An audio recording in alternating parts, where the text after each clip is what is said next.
একটা দেশ এতটাই ছোট যে মানচিত্রেও খুঁজতে কষ্ট হয়ে যায়। নিজের প্রাকৃতিক সম্পদও খুব বেশি নেই। তারপরেও সেই দেশ আজ বিশ্বের অন্যতম ধনী, পরিচ্ছন্নতা আর আধুনিকতার দেশ। দেশটার নাম সিঙ্গাপুর।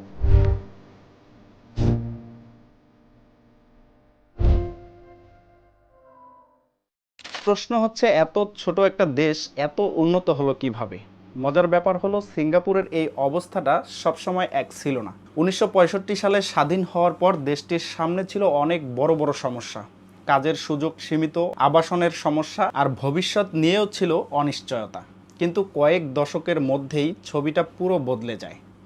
বিশ্বব্যাংকের তথ্য অনুযায়ী স্বাধীনতার পর সিঙ্গাপুরের অর্থনীতি গড়ে প্রায় 7% হারে বেড়েছে এবং দেশটির লো ইকোনমিক রেট থেকে হাই ইকোনমিতে পরিণত হয়েছে। কিন্তু কিভাবে? প্রথম কারণ লোকেশন। পৃথিবীর গুরুত্বপূর্ণ সমুদ্র বাণিজ্য পথের কাছাকাছি সিঙ্গাপুরের অবস্থান। এই সুবিধাটাকেই তারা শুধু ভাগ্যের উপর ছেড়ে দেয়নি। বন্দর, লজিস্টিক, ব্যবসা আর আন্তর্জাতিক বাণিজ্যের জন্য নিজেদের এমনভাবে তৈরি করেছে যাতে বিশ্বের বড় বড় কোম্পানিগুলো সিঙ্গাপুরকে গুরুত্বপূর্ণ কেন্দ্র হিসেবে ব্যবহার করতে পারে। অর্থাৎ নিজেরা বিশাল দেশ না হয়েও পৃথিবীর ব্যবসার সঙ্গে নিজেদের জুড়ে দিয়েছে। দ্বিতীয় কারণ, নিয়ম আর দুর্নীতির বিরুদ্ধে কঠোরতা। একটা বিদেশি কোম্পানি কোনো দেশে কোটি কোটি টাকা বিনিয়োগ করার আগে কি দেখে? আইন ঠিকমতো কাজ করছে কিনা, ব্যবসা নিরাপদ কিনা, সিদ্ধান্ত হঠাৎ বদলে যায় কিনা। সিঙ্গাপুর বহু বছর ধরে রুল অফ ল এবং তুলনামূলকভাবে কম দুর্নীতির জন্য পরিচিত। এতে বিনিয়োগকারীদের আস্থা তৈরি হয়েছে। তৃতীয় কারণ, মানুষের উপর বিনিয়োগ। সিঙ্গাপুর বুঝেছিল তাদের সবচেয়ে বড় সম্পদ মাটির নিচে না, মানুষের মাথার ভেতরে।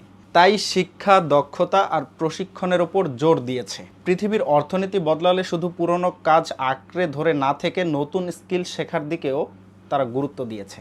চতুর্থ কারণ, দীর্ঘমেয়াদী পরিকল্পনা। শহরের রাস্তা কোথায় হবে, মানুষ কোথায় থাকবে, গণপরিবহন কিভাবে চলবে, এই বিষয়গুলো একটার সঙ্গে আরেকটা মিলিয়ে পরিকল্পনা করা হয়েছে। সরকারি আবাসনও সিঙ্গাপুরের শহর গঠনে বড় ভূমিকা রেখেছে। আপনি আজ যে পরিপাটি সিঙ্গাপুর দেখেন, সেটা শুধু সুন্দর বিল্ডিং বানানোর ফল না, এর পেছনে আছে বহু বছরের আরবান প্ল্যানিং। আরেকটা গুরুত্বপূর্ণ ব্যাপার হলো, সিঙ্গাপুর বারবার নিজেকে বদলেছে। শুধু বন্দর ভিত্তিক অর্থনীতিতে বসে থাকেনি। Manufacturing, finance, technology, activity, tourism, বিভিন্ন খাতে নিজেদের জায়গা তৈরি করেছে। ছোট্ট একটি দেশ হওয়ায় তাদের সীমাবদ্ধতাও ছিল অসীম, কিন্তু সেই সীমাবদ্ধতাকেই তারা ফোকাসে পরিণত করেছে। এখানেই একটা ভুল ধারণা এড়িয়ে চলা দরকার। সিঙ্গাপুর শুধু একজন নেতার জন্য উন্নত হয়েছে, বিষয়টা এত সহজ না।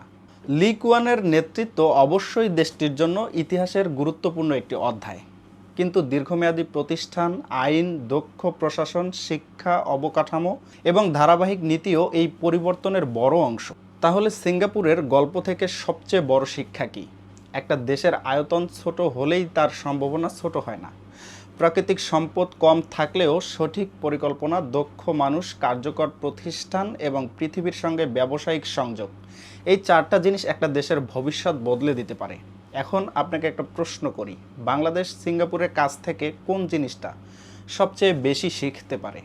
শিক্ষা, দুর্নীতি নিয়ন্ত্রণ, শহর পরিকল্পনা, নাকি ব্যবসায়িক পরিবেশ? কমেন্ট করে জানান আপনার মূল্যবান মতামত। এমন মজার ও অজানা বিষয়ে সহজ ভাষায় জানতে চাইলে সাবস্ক্রাইব করুন। এতক্ষণ সাথে ছিলাম আমি, নাহিদ হাসান।